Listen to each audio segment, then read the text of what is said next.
Olá, sejam bem-vindos a mais um episódio, 18º episódio do Diálogos sobre Mil e Uma Coisas. E eu quero agradecer a você que tem acompanhado, que tem curtido, que tem compartilhado. Quero lembrar, inclusive, que você pode dar o tom, o tema de cada episódio. Manda a tua pergunta, que nós teremos a alegria de compartilhar aqui e de tentar, num diálogo, respondê-la. Então, seja bem-vindo a esta edição tão especial. E é o seguinte, vamos logo para a pergunta de hoje. Olha só, a pergunta é: quando leio os evangelhos, não consigo entender algumas histórias que Jesus conta, principalmente as parábolas. O que são as parábolas e como entendê-las? Olha, uma grande questão, uma grande pergunta, e para mim vai ser uma alegria imensa tentar respondê-la para você, fazer com que você tenha uma dimensão mais tranquila na sua leitura bíblica. E como sempre, a gente vai indicando alguns livros que são bem especiais, as nossas fontes, né? E hoje eu quero indicar aqui Gerhard Lohfink, né? As 40 Parábolas de Jesus. É um livraço, tá bom? Eu já tenho pelo menos aí 2 ou 3 livros deste clássico escritor. E esse daí, As 40 Parábolas de Jesus, é de uma profundidade, é de uma leitura boa e ao mesmo tempo profunda, que vale a pena adquiri-lo, né? Um outro livro é um clássico, esse daí é algo assim que vale a pena, vale a pena. Todas as parábolas da Bíblia, de Herbert Lockyer, eu acho que se pronuncia assim, um clássico sobre o assunto, um dos melhores livros que eu já li sobre as parábolas, de uma explicação plena, profunda. Olha, vou usá-lo muito aqui nessa introdução de hoje, ok? Então a gente vai partindo aí destas indicações de fontes e trazendo, portanto, esse tema que é tão importante para quem lê a Bíblia, para quem medita nas Sagradas Escrituras, para quem prega, para quem dirige pequenos grupos, para você, curioso, né, que está aí querendo entender um pouquinho mais. Porém, quero sempre dizer a você, nenhuma curiosidade vale a pena se a gente fica apenas no meio do caminho. A curiosidade deve nos levar ao crescimento ou ao discernimento em relação àquilo que somos curiosos, né? Eu costumo dizer que a curiosidade no Éden gerou uma tragédia, né? A curiosidade em alguns filósofos gera um crescimento. Então, qual delas você escolhe, né? Então vamos lá. O que são as parábolas? O que podemos dizer dessa maneira de Jesus nos ensinar? É interessante que a gente quase sempre, né, ler as parábolas, busca compreendê-la, e quando a gente não tem uma leitura, digamos assim, mais aprofundada, mais esclarecida, a gente confunde ideias, perspectivas, propostas, os símbolos que Jesus usa, as histórias que Jesus conta, né? E a gente perde os grandes detalhes que o nosso Senhor Jesus lida para trazer para nós aquele ensinamento. É importante perceber que, ao contrário do tipo literário, o evangelho, né, as parábolas não foi uma criação do nosso Senhor Jesus, nem da literatura do Novo Testamento, dos evangelhos. Já há várias parábolas em vários contextos, né, históricos. No Antigo Testamento, os profetas usavam muito as parábolas para trazer, portanto, um ensino espiritual para aqueles seus ouvintes. E Jesus, de uma certa forma, usa bem esse tipo, né? Esse tipo de forma, né, de comunicação. Olha só, por exemplo, o que o Loughin nos propõe. Ele diz assim: não há no mundo, deixa eu buscar só aqui para cima, não há no mundo antigo um narrador do qual tantos autênticos relatos de parábolas tenha sido transmitido e cujas parábolas ofereçam uma riqueza e variedade tão grande e multicoloridas. Então, o que é que o Loughin diz? Que Jesus foi o que melhor usou essa forma de comunicação, essa forma literária chamada parábolas, essa maneira de expressar a sua pregação. E isso é uma realidade, né? São dezenas de parábolas. Por exemplo, nesse livro, o autor lida com 40, mas há muitas outras parábolas de Jesus e parábolas de diversos assuntos, de diversos temas, com diversas figuras, com diversas formas de comunicação, e a gente quer, nessa introdução aqui, trazer um pouco de luz, de orientação.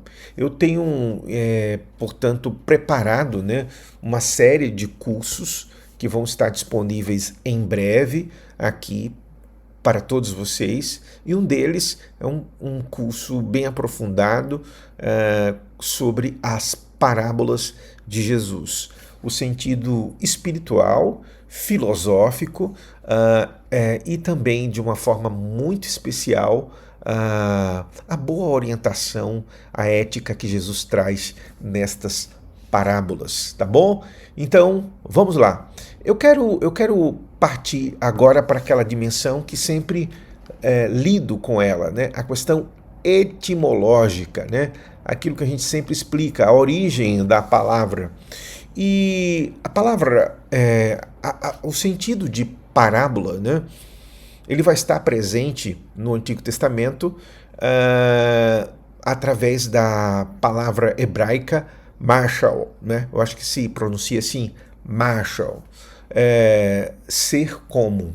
É justamente a ideia de similitude, né? É como se você colocasse assim, tá aqui um marcador de livros e esse aqui é semelhante. Então, a ideia de parábola é ser como, né? Imitação de. E aí, vejam, essa ideia ela vai estar presente no Antigo Testamento na própria dimensão de um discurso, né? O discurso ele não pode ser algo dissemelhante ao que é real, né? Se a gente vai pegar ali os gregos, né? Platão, Aristóteles, o próprio Sócrates, né? O Sócrates que foi o primeiro, depois veio Platão e Aristóteles, ele vai lidar com a perspectiva dos sofistas, né? Que simplesmente tinham discursos que eram inventados, que eram fora da conexão, né? Da realidade. E lembram lá aquela máxima que dizia assim, o homem é a medida de todas as coisas, das que são enquanto são e das que não são enquanto não são. Então, quer dizer, aquilo que o homem inventa, investe, constrói, dá um sentido, narra, aquilo passa a existir, ainda que não seja, né? O conceito, digamos assim, de parábola é justamente contrário, né? Você não consegue ter um discurso pleno se ele não parta do que é real, do que é verdadeiro, do que está ali, né? E E o discurso, nesse sentido, para o Antigo Testamento é uma parábola, é um ser comum. Assim como os provérbios. Por exemplo, você pega os provérbios que eram sentenças que tentavam nos fazer pensar, e essas sentenças adivinham de situações reais. Por exemplo, vai ter com a formiga preguiçoso. Então, vejam, qual era a realidade? Quando se olhava para o mundo das formigas, elas estavam sempre ali, trabalhando, ainda que numa dimensão bem sistemática, em bando, mas ela está sempre ali trabalhando, né? Então, os provérbios, eles traziam pequenas sentenças, mas que estavam sempre ligadas ao contexto verdadeiro, né? O são não precisa de médico, né? Digamos que isso aí é um provérbio. Quem precisa de médico são os doentes, né? E aí, também no Antigo Testamento, a ideia dessa palavra aí, ser como, né, que é a que vai dar sentido à parábola lá no Novo Testamento grego, é justamente histórias que eram contadas a partir de realidades, de figuras da realidade ou de situações reais, e a partir daí ela fazia com que o indivíduo pensasse, o indivíduo refletisse. Por exemplo, o profeta Natã, né, quando chega para advertir Davi, ele conta uma parábola. E essa parábola é a parábola do homem que tinha muitas ovelhas, né?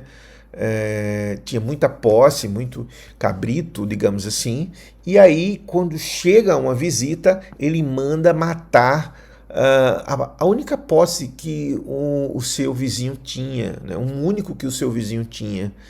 E aquilo ira o coração de Davi, porque Davi era um homem justo, ok? E o profeta diz, este homem é você, né?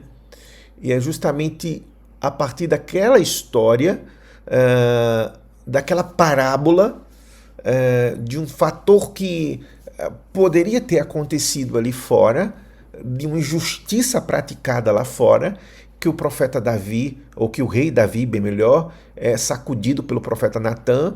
Isso está em 2 Samuel 12. Ele, então, se arrepende, né? Então, no contexto hebraico, está aí. Quando a gente vai para o Novo Testamento, que é escrito ali em grego, né, a palavra, são duas palavras que são usadas para expressar a parábola, né?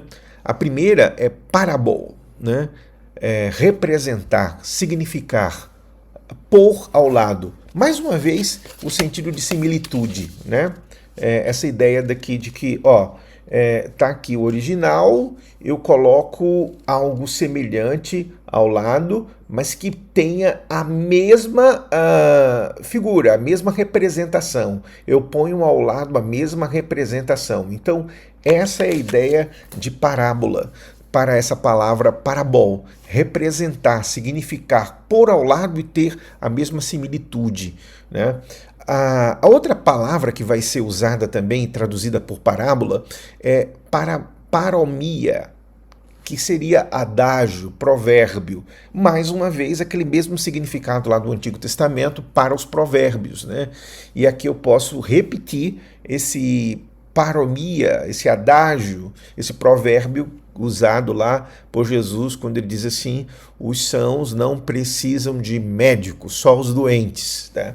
Então vejam, tanto no Antigo quanto no Novo Testamento, a ideia é de trazer a partir do real uma mensagem, a partir do real uma mensagem, tirando de histórias concretas, de situações concretas, de símbolos concretos, de símbolos da natureza, de figuras naturais, de histórias reais, a similitude dos ensinos éticos, morais, de advertência para a própria saúde, a caminhada humana, a reflexão sobre Deus, sobre Cristo. E uma das coisas sempre presente quando Jesus contava sobre as parábolas do nosso Senhor Jesus, é que ele sempre lidava com o reino de Deus, né? Ele sempre lidava com esse princípio do reino de Deus. O reino de Deus é semelhante a, né? Então, essa palavra aí da similitude, né? Vejam que coisa extraordinária, né?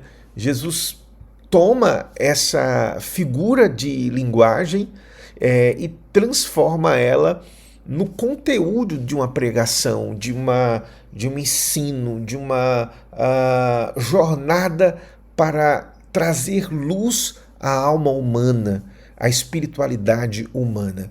E isso me faz lembrar, né, um ensino de Platão na República, eu acho que é no livro 6, que Platão lida ali com a ideia de uma linha divisória, né? E Platão vai colocar que no lado de cima dessa linha divisória está o mundo invisível, né? E os seus valores. No lado de cá está o mundo visível e também os seus valores, a sua maneira de compreensão, de expansão, né, dessa jornada da compreensão, do compreender a jornada humana. Está aqui, né, essa edição tão especial que eu tenho, Platão, é uma das melhores para mim, a tradução portuguesa lá da Fundação Calustre. E aí, olha só, o Platão vai dizer que de um lado está o mundo sensível, natural, do outro lado o invisível, espiritual. Porém, olha que coisa extraordinária. Boa parte dos alunos posteriores de Platão vai pegar isso e fazer uma divisão na ideia de que o mundo espiritual está em conflito com o mundo espiritual, né? Que o mundo natural, bem melhor, está em conflito com o mundo espiritual. Mas quando você lê os próximos livros, né, os capítulos, por exemplo, quando você chega ali no mito da caverna, que digamos é uma parábola, né, tão especial, o que é que Platão vai falando? Que as coisas naturais, se você conseguir captar a realidade delas, e não apenas a opinião sobre elas, você começa a se elevar e chegar à plenitude, né? Ele vai dizer assim, é impossível chegar a sair da caverna, das trevas, e olhar diretamente o sol, né? Que, digamos assim, é o sumo bem, é a suma beleza, é a suma justiça, é a suma verdade. E diz assim, é preciso que você vá elevando-se a partir das coisas que você consegue já enxergar, né? É interessante que diz assim, primeiro você consegue ver o reflexo da lua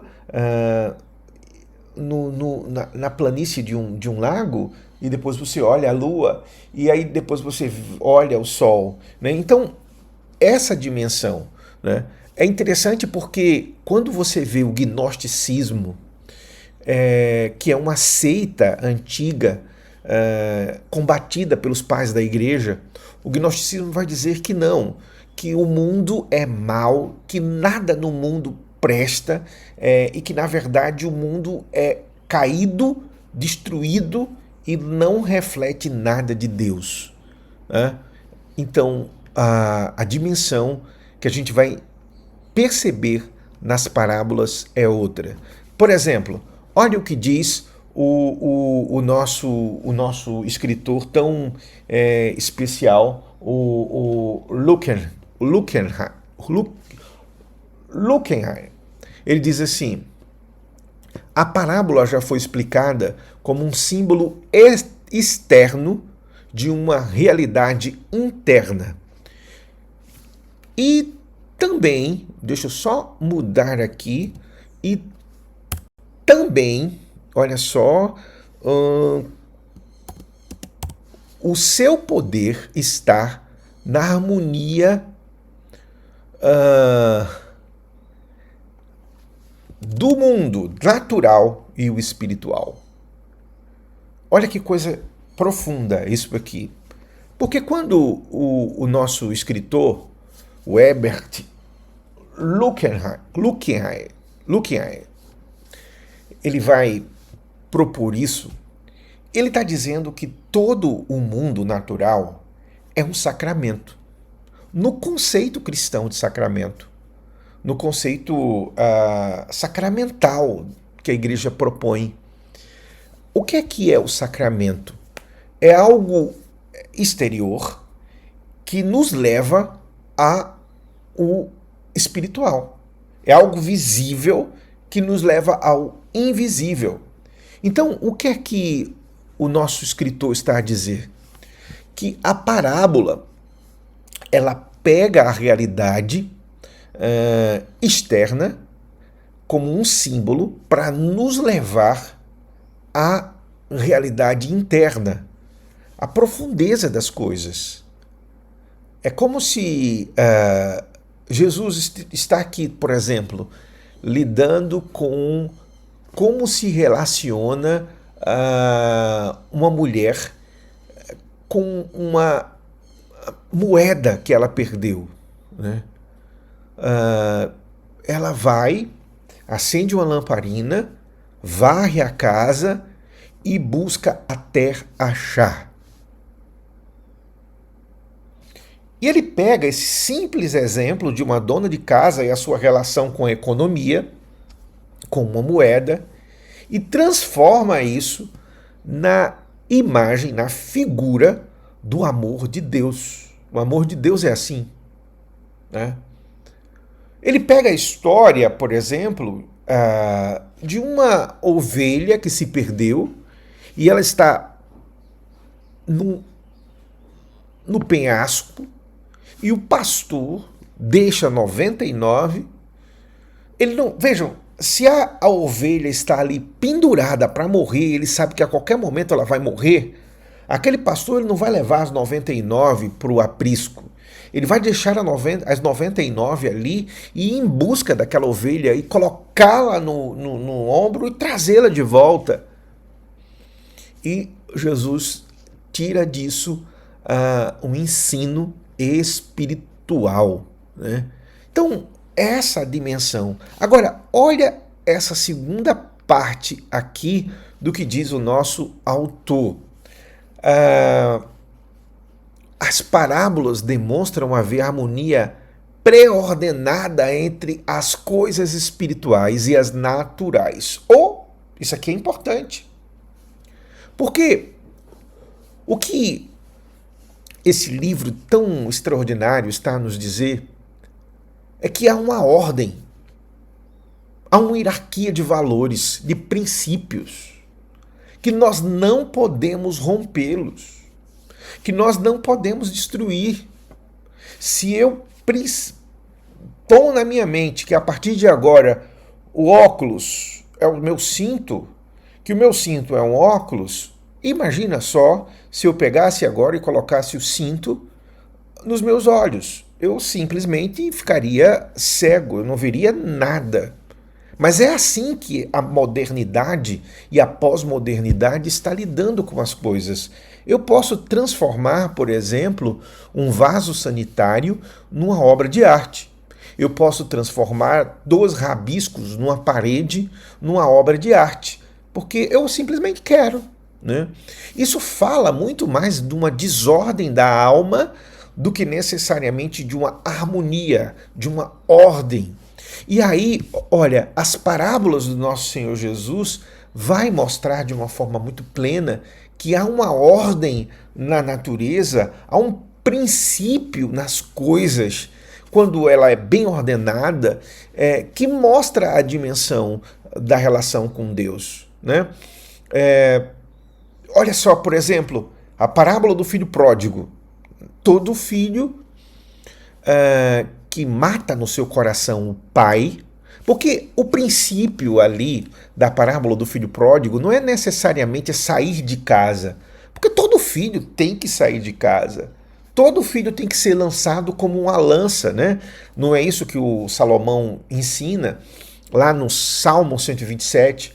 Mas o que é o princípio daquela parábola é que o filho matou o pai no coração.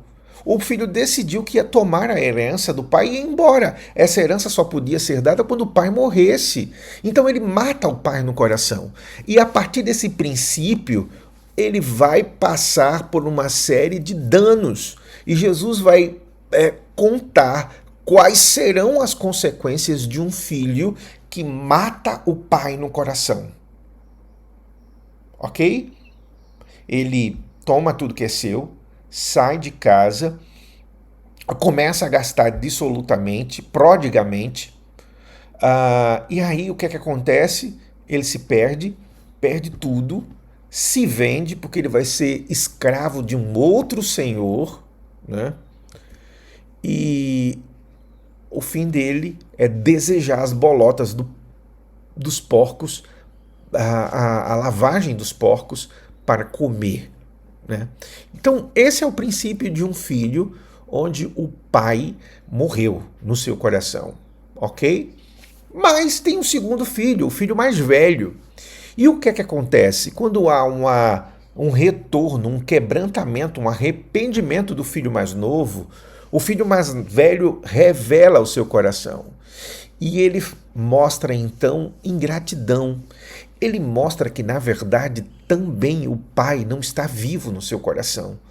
Porque ele está ali muito mais pelo que o pai possui, né? Ele não consegue viver a graça de ter um pai. Ele não consegue alegrar-se com a volta do seu irmão. Ele não consegue compreender que o pai se doa a ele em plenitude e não pelo que ele tem. No final, o outro filho tem o mesmo princípio do primeiro filho. Então, olha que coisa extraordinária. As parábolas tinham esta dimensão de trazer, a partir de histórias, de realidades, verdades profundas, né? E uma das coisas que a gente vai aprender é que a natureza é um livro de símbolos. Quando a gente olha para a natureza, para a criação, a criação aponta para leis de Deus, para princípios divinos. É interessante que a ciência moderna, quando olha para a natureza, vê leis cegas, né? Vê princípios que são glaciais em relação ao ser humano, né? A princípios transcendentes, né? O universo está há bilhões de anos, trilhões de anos, e a qualquer momento pode implodir, né? Espiritualidade judaica cristã, quando olha para o universo, enxerga a escrita de um poema de Deus. A criação glorifica a Deus, né? Um pai da igreja chamado Tertuliano, que viveu de 155 a 220, ele diz assim: todas as coisas da natureza são esboços proféticos das operações divinas. Que coisa linda! Como nós cristãos atuais precisamos voltar a isso, né? Nós estamos vivendo uma igreja que fechou os olhos para a dimensão e a beleza da natureza, do mundo, certo? A gente precisa entender que há um cosmo e há um século, né? Um cosmo é a criação, um século é a história, é o contexto, e este século, sim, está destruído pela ganância, pela lógica do inimigo. O mundo jaz no maligno, este mundo governado pelo maligno, este mundo dos impérios e poderes, da corrupção, né? Dos tolos também que amam corruptos. Então, por aí vai. Agora, a natureza, quando a gente olha para ela, olha em silêncio, olha em completude, olha em aprendizado, né? A gente transcende a própria natureza e enxerga Deus. Porque se você também está vendo a natureza como um ídolo, como um Deus, você também não aprendeu nada. Você parou na tolice dos que acreditam que a matéria, dos que acreditam que a matéria é tudo. E esquecem que existe um Criador, que tudo que existe carece de alguém que o crie. Agora, olha só, eu quero ir para um time final, porque eu quero trazer algumas dimensões mais estruturais, tá bom?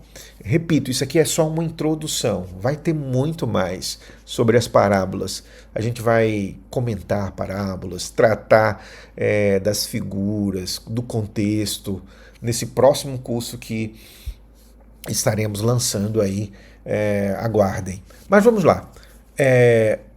As múltiplas formas de parábola. Vejam como Jesus era observador. Veja como Jesus captou as coisas, dava atenção às coisas.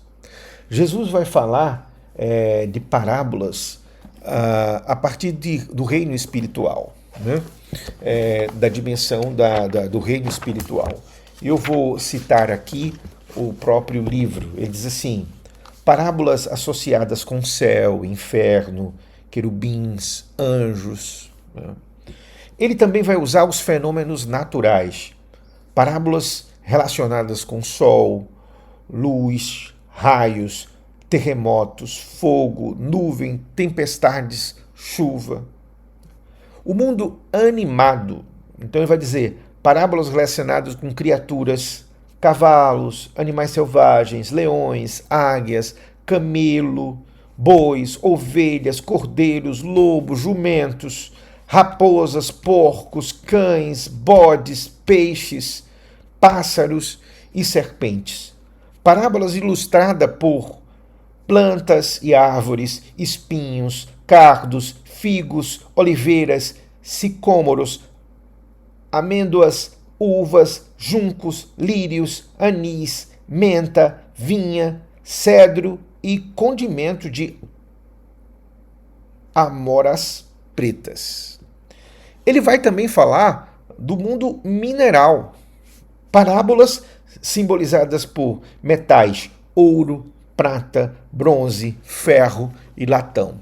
Então veja o quanto Jesus observava tudo em sua volta. Mas quando a gente vai para o mundo, para a quinta forma, né, que é o mundo humano, olha só, dentro do mundo humano, Jesus adentra em subclasses de temas, como carne, o mundo físico, né? Material. Carne, sangue, olho, ouvido, mãos, pés, fome, sede, sono, doença, riso, choro e morte. O mundo doméstico, ele vai falar sobre casa, lâmpadas, cadeiras, alimento, forno, culinária, pão, sal, nascimento, mães, esposas, irmãos, irmãs, filhos, afazeres, casamento e tesouros. O mundo pastoral, aqui em relação a pastores de ovelha, olha só, campos, vales, pastores, ovelhas, agricultores, solo, semente, cultivo, semeadura, crescimento, colheitas e vinhas. O mundo comercial, isso tudo dentro do aspecto humano, tá bom? Pescadores, alfaiate, construtor, negociante, balança, talentos, dinheiros e dívidas. Interesse público: escravidão, roubo, violência, julgamento, punição e impostos. Social: casamento, hospitalidade, festas, viagens e saudações. Religioso: tabernáculo, templo, esmola, dízimo, jejum, oração e o sábado. Quer dizer, Jesus falava de tudo. Jesus não tinha a dimensão de aqui é secular, aqui é religioso. Jesus não tinha a dimensão de não se intrometa em política, não se intrometa em economia. Não, a igreja precisa falar só disso aqui. Não. Olha só, por isso que a mensagem de Jesus é tão poderosa e atinge o homem em seu âmago, porque ele fala em todas as dimensões, mas ele não expressa opiniões. Ele lida com princípios. Ele lida com aquilo que é a natureza das coisas. Ele lida com aquilo que Deus colocou dentro da dimensão das coisas. Por isso que, por exemplo, quando ele conta a parábola do bom samaritano, por exemplo, ele lida com a dimensão que ultrapassa os limites meramente de nações, de raças, de conflitos sociais. Ele mostra que há algo no ser humano que está além de tudo isso e que esse ser humano, quando propõe esse algo, ele é semelhante a Cristo. Santo Agostinho, por exemplo, quando vai falar da parábola do bom samaritano, ele vai colocar o bom samaritano como Cristo, né? É Cristo que é o bom samaritano. E aí todos nós precisamos ser semelhantes, sermos uma parábola de Cristo neste mundo. Olha que jogo mais extraordinário, né? Ele pega a história de um homem que ultrapassa, né, os seus limites ali, que é um samaritano, que não se importa com que nacionalidade seria aquele homem que está caído, meramente o abraça, meramente o socorre, leva a um hospital, a uma hospedaria, paga tudo que aquele homem precisa, coloca na sua conta e na volta conserta o que fez, o que estava ali para pagar a mais. E Jesus diz: esse é o teu irmão, esse é aquele que Deus quer que sejamos. Aí Santo Agostinho diz assim: mas só Cristo realmente pode ser a plenitude desse exemplo. Só Cristo faria isso em plenitude. Ele é o bom samaritano. Aí Santo Agostinho olha para a gente e diz assim: agora sejam as parábolas de Deus neste mundo, sejam os bons samaritanos neste mundo. Que coisa extraordinária! Só o Evangelho, em sua dimensão literária, consegue nos trazer uma riqueza dessa. Poucas literaturas conseguem trazer isso para nós. Por isso eu lhe digo, o Evangelho é de uma riqueza única. E eu quero encerrar hoje indicando para vocês também um livro extraordinário que foi escrito por mim, né? Esse livro, Arvorecer, parte de um princípio de uma parábola, né? Ele parte daquele Salmo 1, quando o salmista Davi nos diz que devemos ser como uma árvore. E sabe o que é interessante? Quando eu tive a dimensão dessa imagem, eu estava lendo um sermão do padre Antônio Vieira sobre o bom semeador, né? E eu comecei a partir dali. E sobre a questão da semente, né?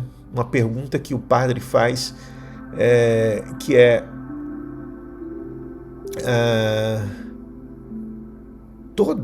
todo semeador semeia, né? E toda semente lançada nasce, né? Dá frutos.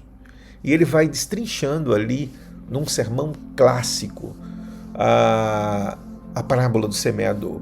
E aí eu pensando, meditando, foram momentos assim bem difíceis também da minha vida, ali por 2016, 2017, 2018, comecei a escrever este livro, Mas ali em 2018 eu parei, né? Passei por um momento muito crítico também, e retomei ali na pandemia, 2020, e o lancei em 2022, a primeira edição. Eu já estou na segunda edição.